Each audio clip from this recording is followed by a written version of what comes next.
नमस्कार साथियों।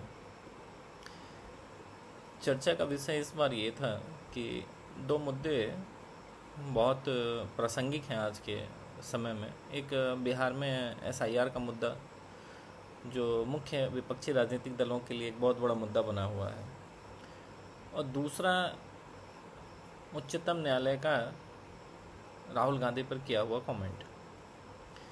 ये दो बहुत महत्वपूर्ण घटनाक्रम अभी फ़िलहाल घटित हुई हैं, जिस पर मेरा ध्यान गया है। लेकिन मैं इसको सारांशतः इस पे कुछ कहूँ उससे पहले मैं दो बातें कहना चाहूँगा कि शिक्षा क्यों ज़रूरी है। Sine square theta plus cos square theta is equal to 1 और A plus B the whole square is equal to A square plus B square plus 2ab। इसका प्रैक्टिकल लाइफ में क्या प्रयोग है? तो मेरा ये कहना है कि इसका प्रैक्टिकल लाइफ में कोई प्रयोग नहीं है, परंतु जो शिक्षा होती है वो जीवन को एक नया आयाम और एक नया नज़रिया देती है। ये दिमाग के वर्चुअल इमेजिनेशन को एक नए लेवल पर लेके जाता है।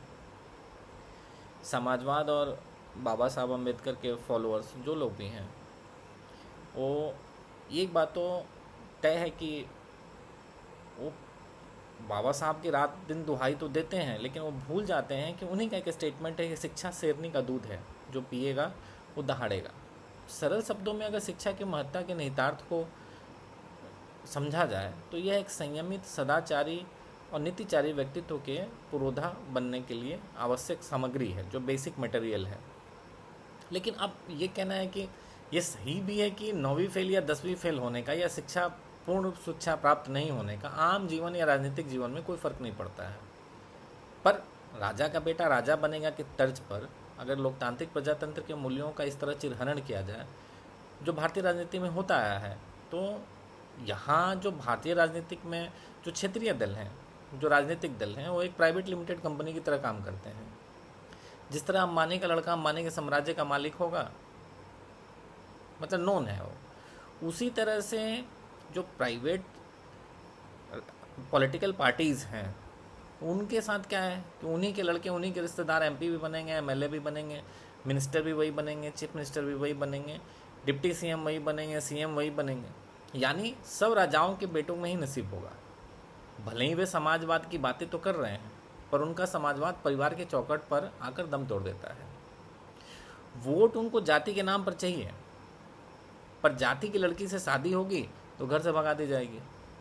दूसरे धर्म की मिलेगी तो उसकी पहचान ही बदल दी जाएगी। यहाँ पितृसत्तात्मक मनोवादी विचार नहीं होगा, क्योंकि आप राजा हैं।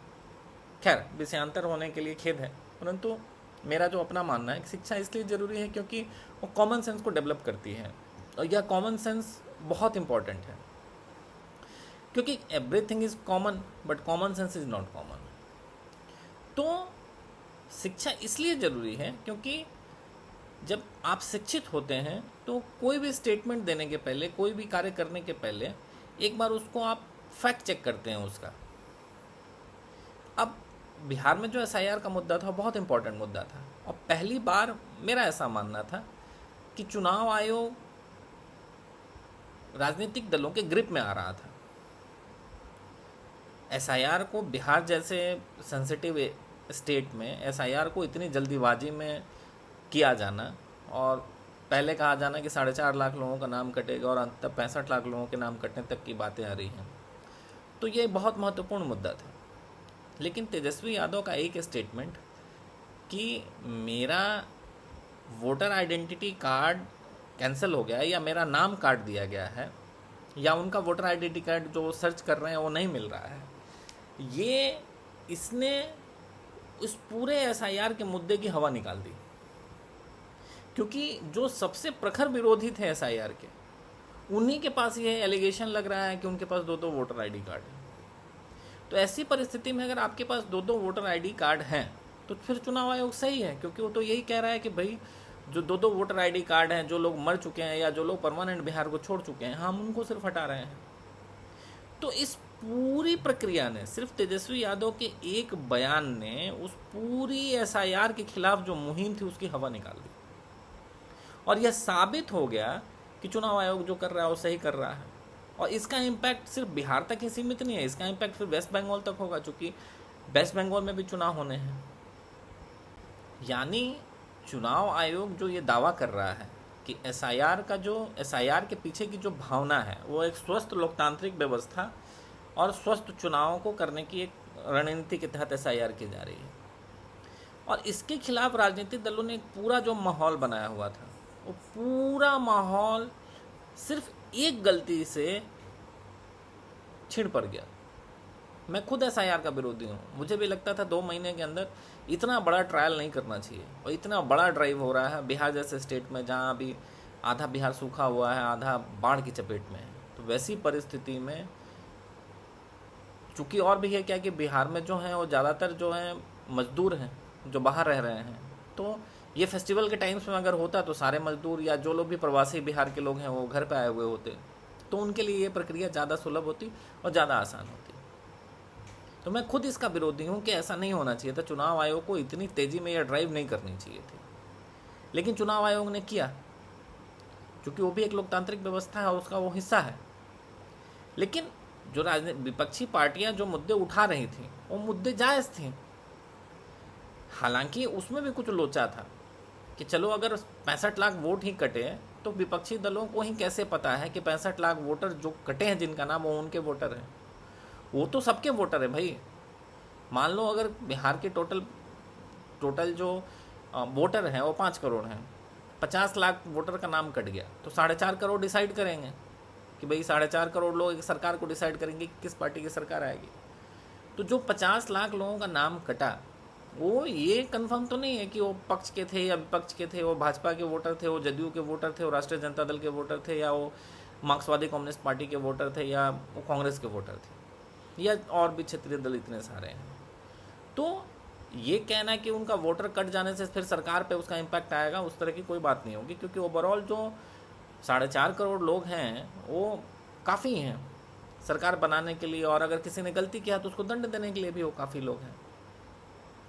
मूलतः मेरा जो कहना ये था कि जो मैं शिक्षा को इसे कोरिलेट करने की कोशिश कर रहा था, शिक्षा इसीलिए ज़रूरी है क्योंकि अगर आप शिक्षित होते तो फैक्ट चेक कर लेते एक बार, और फैक्ट चेक करते तो इस तरह की गलतियां नहीं होती। उसके कंसिक्वेंसेस क्या होंगे, मैं क्या स्टेटमेंट दे रहा हूँ, उसके कंसिक्वेंसेस क्या होंगे, इसका कंपैरिजन नहीं किया गया।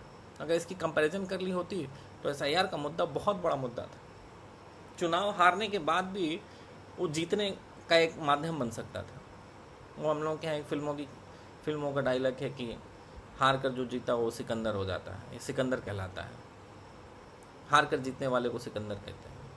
तो उसी तरह की परिस्थिति हो जाती है। अगर चुनाव हार भी जाते हैं बनस्पत जिसकी संभावना कम है, तो भी आप सिकंदर कहलाते हैं, क्योंकि फिर एसआईआर का एक ऐसा मुद्दा था जो जन भावनाओं को छू रही थी। चौक चौराहे गलियों पर ये बहुत बड़ा मुद्दा बना हुआ था, और विपक्षी दल ये समझाने में सफल हो रहे थे कि एसआईआर गलत हो रहा है, एसआईआर की ज़रूरत क्यों अभी नहीं है। लेकिन एक गलती ने पूरे मुद्दे की हवा निकाल दी। ये तो मैं राज्य स्तरीय बात कर रहा था। केंद्र स्तर पे लीडर ऑफ अपोजिशन ने एक स्टेटमेंट डोकलाम के टाइम में दिया हुआ था कि चीन ने 20,000 स्क्वायर फीट ज़मीन हड़प ली है भारत की। भारतीय सेना के शौर्य पर ये एक प्रश्न चिन्ह उठ रहा था। तो उस पर एक मानहानि के मामले में सुप्रीम कोर्ट ने बातों बातों में अपना एक स्टेटमेंट दिया, जिसमें ये कहा है कि जिस तरह के आप सवाल उठ रहे हैं आपके पास कोई प्रूफ नहीं है, और जब देश युद्ध की परिस्थिति में हो किसी देश के साथ, तो वैसी परिस्थिति में इस तरह के सवाल उठाना से यह साबित होता है कि एक आम भारतीय इस तरह का सवाल नहीं उठा सकता है। तो क्या आप भारतीय नहीं हैं? ये एक यक्ष प्रश्न है। राहुल गांधी भारतीय नागरिक हैं कि नहीं है, मैं इसके बारे में कंसर्न नहीं हूँ। ये तो गृह मंत्रालय जाने और गृह मंत्री जाने। लेकिन सुप्रीम कोर्ट का ये एक स्टेटमेंट अनर्गल बयानबाजी से बचने के लिए कह रहा है, जो सेना के शौर्य पर सवाल नहीं उठाना चाहिए किसी को। अगर सेना नहीं होती तो हमारा जीवन क्या होता है, इसकी कल्पना नहीं की जा सकती है। सेना हमारी आन है, बान है, शान है। सेना है तो हमारा एग्जिस्टेंस है। अगर सेना नहीं होती तो पता नहीं हम अपने धर्म का उचित पालन कर पाते भी कि नहीं कर पाते। ये एक बहुत बड़ा संशय का विषय है। इसलिए मेरा मानना है कि अगर आप किसी भी जीवन के किसी भी क्षेत्र में हैं तो आप अपनी पढ़ाई पूरी करिए, क्योंकि कोई भी बिजनेस करना हो या राजनीति करनी हो, पढ़ाई बहुत ज़रूरी है।